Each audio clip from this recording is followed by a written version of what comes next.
그 일 후에 하나님이 아브라함을 시험하시려고 그를 부르시되 아브라함이 하시니 그가 이르되 내가 여기 있나이다. 여호와께서 이르시되 내 아들 내 사랑하는 독자 이삭을 데리고 모리아 땅으로 가서 내가 내게 일러준 한 산 거기서 그를 번제로 드리라. 아브라함이 아침에 일찍 일어나 나귀의 안장을 지우고 두 종과 그의 아들 이삭을 데리고 번제에 쓸 나무를 쪼개어 가지고 하나님이 자기에게 일러준 곳으로 가더니 제3일에 아브라함이 눈을 들어 그곳을 멀리 바라본지라. 이에 아브라함이 종들에게 이르되 너희는 나귀와 함께 거기서 기다리라. 내가 아이와 함께 거기 가서 예배하고 우리가 너희에게로 돌아오리라 하고 아브라함이 이에 번제나무를 가져다가 그의 아들 이삭에게 지우고 자기는 불과 칼을 손에 들고 두 사람을 동행하더니 이삭이 그 아버지 아브라함에게 말하여 이르되 내 아버지여 하니 그가 이르되 내 아들아 내가 여기 있노라. 이삭이 이르되 불과 나무는 있거니와 번제할 어린 양은 어디 있나이까. 아브라함이 이르되 내 아들아 번제할 어린 양은 하나님이 자기를 위하여 친히 준비하시리라 하고 두 사람이 함께 나아가서 약속, 하나님이 준비하시리라 라는 제목으로 하나님 말씀 증거하겠습니다. 하나님께서는 아브라함을 부르실 때 언약하시고 그 언약하심 그대로 성취하심을 봅니다. 아브라함이 이 갈대아 우르에서 부름을 받을 때 그 나이가 75세입니다. 75세라는 나이도 적지 않은 나이인데 그 나이에 하나님이 내 씨로 열방이 복을 얻을 것이라고 말씀하셨어요. 근데 5년이 지나고 10년이 지나도 아이가 없는 거예요. 이미 본인은 노인이고 그 부인 사라도 이미 노인인 거예요. 몸이 잉태를 할 수 없는 상태에 이르는 것입니다. 그럼에도 불구하고 하나님께서는 여전히 그 약속을 이행하신다고 말씀합니다. 창세기 12장 1절에 하나님이 아브라함을 부르실 때에 너는 너희 고향과 친척과 아버지의 집을 떠나서 내가 너에게 보여줄 땅으로 가라. 그때는 아브라함이 어디로 가야 되는지도 사실 몰랐어요. 앞으로 장차 하나님이 보여주실 것이다 라는 믿음을 가졌어요. 하나님이 계획하시고 이루실 그 터를 바라보고 나아갔던 것입니다. 그래서 하나님이 약속하신 그 땅, 가나안 땅으로 이르게 하셨어요. 그 가나안 땅에 아브라함은 사실은 가나안 땅을 정복하거나 거기에 나라를 세우거나 그러지 못했어요. 아브라함은 고작 막벨라 굴과 거기 앞에 있는 밭, 어느 정도 사이즈의 밭인지 모르지만 조그마한 땅을 얻은 거예요. 그 굴에 장사를 지냈어요. 무덤이죠, 무덤. 근데 그곳에 자기만 장례를 치르는 것이 아니라 아브라함, 이삭, 야곱, 요셉까지 그 모든 이 시신이 거기에 안치가 되어집니다. 그래서 여전히 이 아브라함은 가나안 땅을 향한 하나님의 소원을 바라보았어요. 그러면 그냥 가나안 땅 가면 되지. 가나안 땅 왜 가야 되나? 그것에 대해서 분명한 것을 가지고 있었어요. 무엇입니까?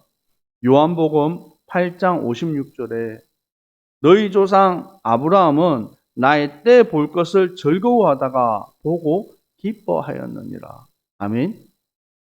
여러분, 이 창세기는 하나님께서 모세를 통해서 기록하게 하셨어요. 그래서 이것을 통해서 이미 구전으로 통해서 말을 통해서 전달되어졌던 하나님의 언약들이 있었죠. 그런데 그것이 책으로 성경의 말씀으로 기록되게 한 것은 모세를 통해서입니다. 근데 이것이 가장 먼저 전달되어졌던 대상이 누구겠습니까? 애굽에서 출애굽을 한 이스라엘 백성들에게 이 창세기의 말씀이 그대로 전달되죠. 아마 그들도 똑같은 질문을 했을 것입니다. 우리가 이 애굽에서 나왔는데 이 나일강 너무나도 풍요로운 이 땅을 뒤로 하고 왜 굳이 저 멀리 있는 가나안 땅을 가야 됩니까? 그리고 광야길을 자그마치 40년이라는 시간 동안 걸어가는데 얼마나 많은 질문을 했을 거예요. 왜 가야 되나? 저 땅을 왜 가야 되지? 뭐가 있다고? 그런데 그 땅으로 가야 되는 분명한 이유를 하나님께서는 아브라함, 이삭, 야곱, 요셉을 통해서 전달하신다는 것입니다. 갈라디아서 3장 6절에서 9절 말씀에 분명히 말씀하고 있습니다. 아브라함이 하나님을 믿음에 그것을 그에게 의로 정하셨다 함과 같음이라. 아브라함에게 8절에 보면 하나님이 이방을 믿음으로 말미암아 의로 정하실 때에 성경이 미리 알고 먼저 아브라함에게 복음을 전하되, 하나님이 아브라함에게 뭘 전하셨다고요? 복음을 전하셨다는 거예요. 그것이 하나님의 언약하신 가나안 땅을 통한 하나님이 성취하실 그 언약을 아브라함에게 먼저 보여주셨다는 겁니다. 그래서 이 복음을 받은 모든 백성들이 영적 아브라함의 후손으로 세워지게 되는 것입니다. 창세기 17장에 하나님께서는 아브라함에게 또 다른 언약을 주십니다. 그게 뭐냐면 피를 통해서 이 할례 언약을 허락하시는 거예요. 그때 창세기 17장 한번 찾아봅시다. 창세기 17장 9절에서 11절 같이 읽겠습니다. 창세기 17장 9절에서 11절 하나님이 또 아브라함에게 이르시되 그런즉 너는 내 언약을 지키고 내 후손도 대대로 지키라. 너희 중 남자는 다 할례를 받으라. 이것이 나와 너희 후손 사이에 지킬 내 언약이니라. 너희는 포피를 베어라. 이것이 나와 너희 사이의 언약의 표징이니라. 하나님께서는 아브라함과 그에 속한 모든 사람들에게 할례 언약을 말씀하십니다. 그래서 그것을 피를 통해서 이루시는 그 언약을 너는 내 언약을 지키라 라고 합니다. 내 후손도 대대로 지키라 라고 말합니다. 그래서 하나님은 이 아브라함에게 하나님 피 언약에 대한 부분을 주시고 또다시 말씀하십니다. 19절에 보시면 하나님이 이르시되 내 아내 사레가 내게 아들을 낳으리니 너는 그 이름을 이삭이라 하라. 내가 그와 내 언약을 세우리니 그 후손에게 영원한 언약이 되리라. 하나님 이삭에게 아직 태어나지도 않은 아이입니다. 이미 몸은 늙었고, 그런데 이삭이라는 이름을 미리 태어나기도 전에 주시고 뭐라고 말씀하십니까? 내가 그와 내 언약을 세우리라. 하나님은 이삭 태어나기도 전에 이삭이라는 이름을 주시고 그 이삭과 함께 내 언약을 이루겠다라고 말씀하십니다. 자그마치 이 아브라함의 나이가 100살이 되어서 하나님이 그 언약을 이루어 주시는 거예요. 그리고 창세기 21장에 약속대로 하나님께서 이 이삭을 태어나게 하셨습니다. 3절에 보시면요. 창세기 21장 3절에서 5절까지 말씀을 같이 한번 읽겠습니다. 시작. 아브라함이 그에게 태어난 아들 곧 사라가 자기에게서 낳은 아들을 이름하여 이삭이라 하였고 그 아들 이삭이 난 지 8일 만에 그가 하나님이 명령하신 대로 할례를 행하였더라. 아브라함이 그의 아들 이삭이 그에게 태어날 때에 100세라. 몇 살이라고요? 100살이 되었어요. 하나님의 언약하신 대로 그대로 하나님의 언약하신 대로 이름을 이삭이라 하고 그 명령하신 대로 할례를 행했다라는 거예요. 할례를 통해서 하나님의 분명한 언약을 전달하게 하신 것입니다. 단순하게 자식이 나이 100살 돼서 자식을 주셨다. 감사합니다. 하나님 축복하셨습니다. 그것으로 끝나는 것이 아니라 이삭이 왜 태어나야 되냐라는 거예요. 이삭을 통해서 하나님께서 이루실 그 언약이 무엇이냐는 것입니다. 그리고 왜 굳이 할례를 행하게 하시는 것입니까? 이 할례의 영적 의미에 대한 부분을 우리가 보아야 하겠습니다. 골로새서 2장 11절에서 12절 말씀. 골로새서 2장 11절에서 12절 말씀 같이 읽겠습니다. 시작. 또 그 안에서 너희가 손으로 하지 아니한 할례를 받았으니 곧 육의 몸을 떠난 것이요 그리스도의 할례니라. 너희가 세례로 그리스도와 함께 장사되고 또 죽은 자들 가운데서 그를 일으키신 하나님의 역사를 믿음으로 말미암아 그 안에서 함께 일으키심을 받았느니라. 아멘. 뭐요? 무슨 할례를 받았다고요? 그리스도의 할례를 받았다는 거예요. 곧 예수 그리스도가 십자가의 죽으심과 함께 우리도 죽어진 것입니다. 과거에 제약된, 하나님을 떠난 이 제약된 상태는 죽어지고 그리스도께서 3일 만에 부활하심으로 그를 믿는 모든 자들이 새롭게 살아나는 것입니다. 아멘. 그러면 이 할례의 의미를 뭘 말합니까? 예수 그리스도의 믿는 죄에 대한 죽음과 또 그리스도를 통해서 십자가로 우리가 다시 살아나는 영적 의미예요. 곧 하나님께서는 아브라함과 이삭에게 이 언약하심을, 할례에 대한 영적 의미를 전달하기를 원하셨다는 것입니다. 그러고 나서 놀라운 일이 벌어집니다. 뭡니까? 자그마치 나이가 100살이 돼서 얻은 아이. 얼마나 이쁘고 귀엽겠습니까? 근데 그 아이가 성장을 해서 이제 정확한 나이가 몇 살인지는 모르겠습니다. 창세기 22장 1절에서 4절. 우리는 대략 추측을 할 수 있습니다.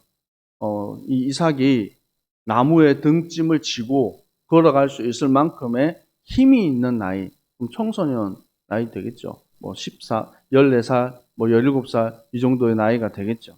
힘이 있으니까. 그때 하나님이 말씀을 하십니다.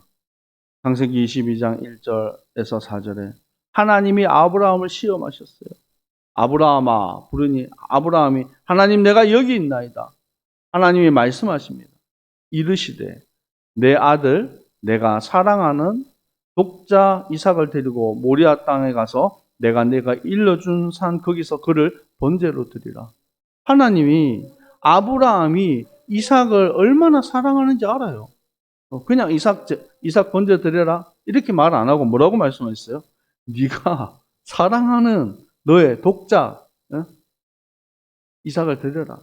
그래서 여기에 이렇게 보니까 이스마엘도 있는데요 말하는데 이것은 사례의 몸을 통해서 나온 언약의 씨, 그 한 영혼을 독자라고 하는 거예요. 아브라함은 자식이 많았습니다. 나중에도 자식들이 많이 태어나요. 근데 그것을 언약의 후손은 누구뿐이에요? 이삭뿐이에요. 그것을 말씀하는 겁니다. 그래서 번제로, 여러분 번제가 뭡니까? 태워서 그냥 자식을 죽이는 게 아니라 불태워서 죽인다는 거예요. 여러분 그게 얼마나 여러분 끔찍한 겁니까? 이거 설명을 하면 여러분 너무 그럴 것 같아서 번제할 때 어떻게 해요? 죽여야 되잖아요. 묶어서 죽이고 몸을 각을 뜨고 조각을 내고 내장을 끄집어내고 그게 짐승을 그렇게 해도 상상해도 끔찍한데 살아있는 내가 사랑하는 내 자식을 그렇게 한다? 여러분 중에서 아브라함처럼 저도 그렇게 하나님 만약에 하라 그러면 좀 못할 것 같아요. 근데 아브라함이 이렇게 할 수 있었던 중요한 언약이 있었어요. 왜냐하면 죽은 것과 같았던 자기가 소망이 없어요. 도저히 누가 봐도 아브라함 자신도 그렇고요. 그 땅에 있는 누구도 아브라함과 사라가 자식을 가질 수 있다는 것을 몰랐습니다. 그런데 그때 하나님께서는 이 아브라함에게 하나님의 언약하심을 그대로 이루시고 죽은 것과 같은 그 몸에서 이삭을 얻게 하신 거예요. 순서가 좀 바뀌었지만 아브라함이 어떤 믿음을 가지고 있었는지 먼저 한번 보도록 하겠습니다. 히브리서 11장 17절에서 19절 말씀 히브리서 11장 17절에서 19절 말씀 같이 읽겠습니다. 시작. 아브라함은 시험을 받을 때에 믿음으로 이삭을 드렸으니 그는 약속을 받은 자로되 그 외아들을 드렸느니라. 그에게 이미 말씀하시기를 내 자손이라 칭할 자는 이삭으로 말미암으리라 하였으니 그가 하나님이 능히 이삭을 죽은 자 가운데서 다시 살릴 줄을 생각하시니라. 비유컨대 그를 죽은 자 가운데서 도로 받은 것이니라. 아브라함이 어떤 믿음을 가지고 있었습니까? 이삭이 죽고 난 이후에 어떻게 된다고요? 다시 하나님이 살리실 것을 믿었다라는 거예요. 그 이유는 하나님이 내 씨로 말미암아 곧 여의 이삭을 통해서 내가 그와 함께 뭘 세우겠다고요? 언약을 세우겠다라고 약속을 주셨단 말이에요. 그래서 아브라함은 뭘 붙잡은 사람이라고요? 약속을 약속을 받은 자다라고, 약속을 붙잡은 자다라고 말합니다.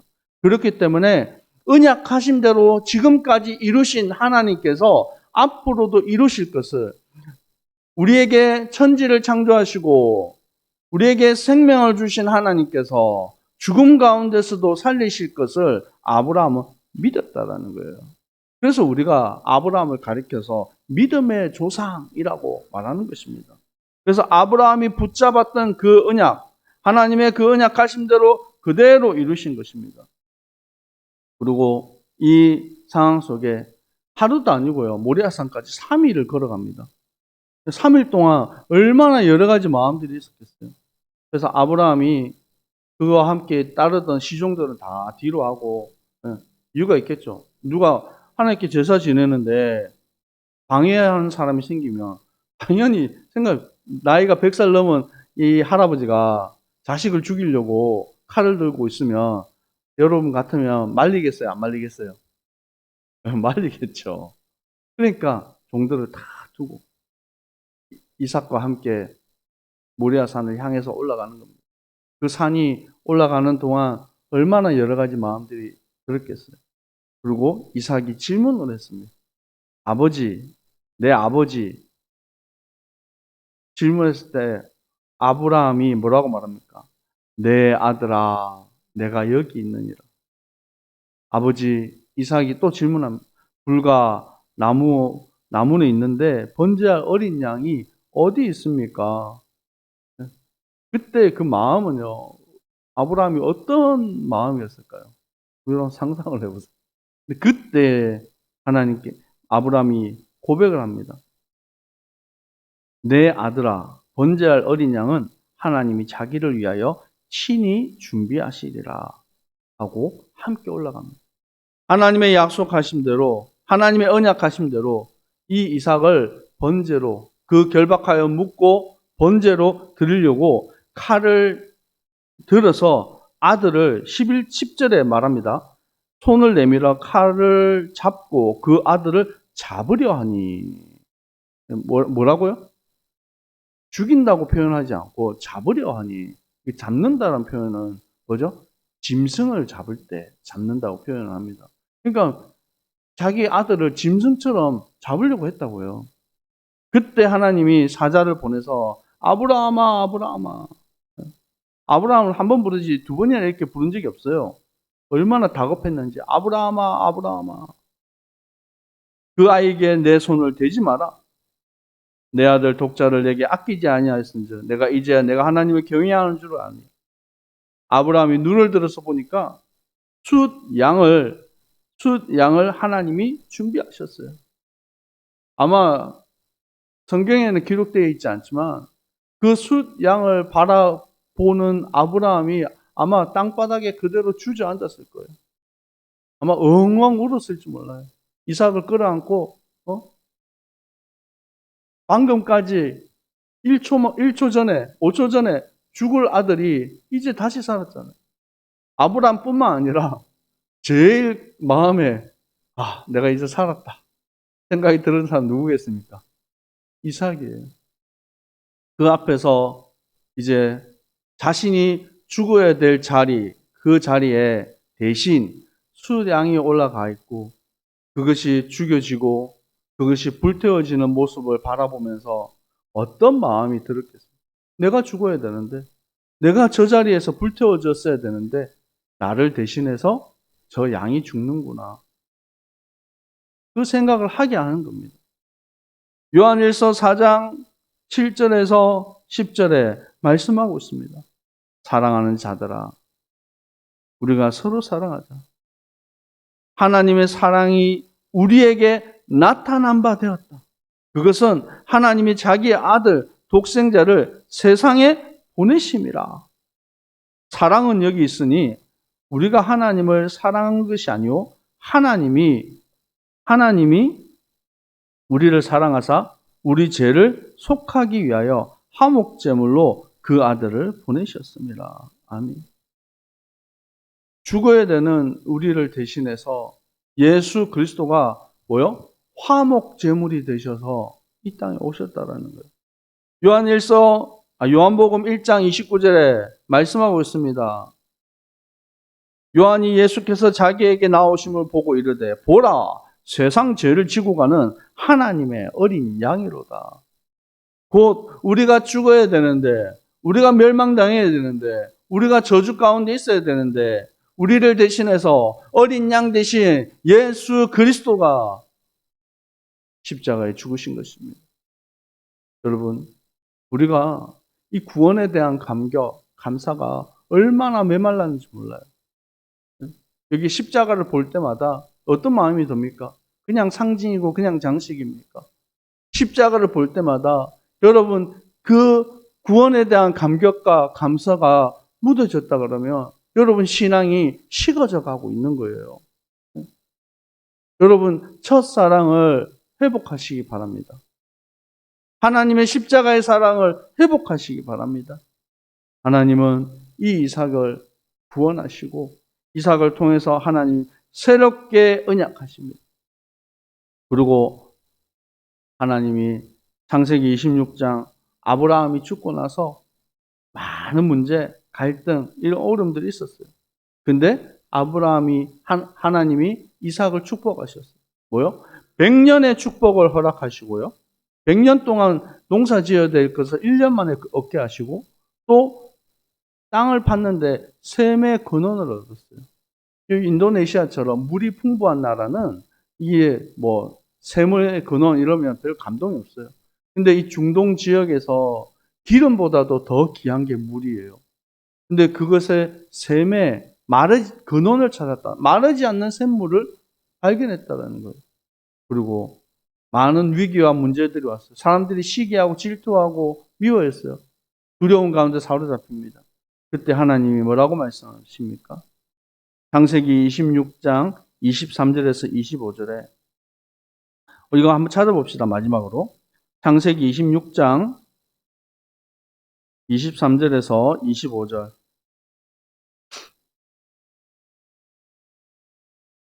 같이 읽습니다. 이삭이 거기로부터 브엘세바로 올라갔더니 그 밤에 여호와께서 그에게 나타나 이르시되 나는 내 아버지 아브라함의 하나님이니 두려워하지 말라. 내 종 아브라함을 위하여 내가 너와 함께 있어 내게 복을 주어 내 자손이 번성하게 하리라 하신지라. 이삭이 그곳에 제단을 쌓고 여호와의 이름을 부르며 거기 장막을 쳤더니 이삭의 종들이 거기서 우물을 받더라. 뭐라고 하나님 말씀하십니까? 내 종 아브라함을 위하여 내가 너와 함께 있어 내가 복을 주어 내 자손이 번성하게 하리라. 하나님이 두려워하지 말라라고 말합니다. 내가 너와 함께 하겠다고 말합니다. 아브라함의 하나님, 이삭의 하나님이라는 것입니다. 우리 고백합시다. 아브라함의 하나님이 나의 하나님입니다. 여러분 그 언약을 붙잡으십시오. 아브라함이 붙잡았던 가나안 땅을 향한 예수 그리스도의 십자가의 보혈을 붙잡았던 것처럼 하나님 할례 언약과 또 숫 양을 대신 주신 그 언약을 붙잡았던 것처럼 우리가 날마다 십자가의 구원과 그 사랑과 그 감격이 우리 속에 넘치기를 축복합니다. 기도하겠습니다. 언약하신 대로 하나님께서 그의 아들 독생자 예수 그리스도를 이 땅에 보내시고 우리의 모든 죄와 사망의 권세, 지옥의 권세를 깨뜨리시고 구원하신 주님 감사합니다. 하나님, 우리 안에 이 구원의 감격이 무뎌졌습니다. 하나님 주신 그 사랑이 무뎌졌습니다. 하나님, 첫사랑을 하나님 회복하도록 주의 은혜를 다하여 주옵소서. 아브라함의 하나님, 이삭의 하나님이 나의 하나님 되심을 고백합니다. 하나님, 오늘 예배에 함께 참여한 모든 주의 백성들이 하나님께서 함께 하시는 응답, 그가 예비하시고 준비하시는 그 응답을 누리며 하나님 승리할 수 있도록 주여 역사하여 주옵소서. 지금은 우리 주 예수 그리스도의 은혜와 아버지 하나님의 사랑하심과 성령님의 위로, 교통, 충만하신 은혜가 이삭이 언약의 하나님을 바라보고 믿음으로 승리했던 것처럼 주님만 바라보고 그 언약하심을 바라보고 믿음으로 승리할 모든 주의 백성들 머리 위에 항상 함께 있을지어다. 아멘.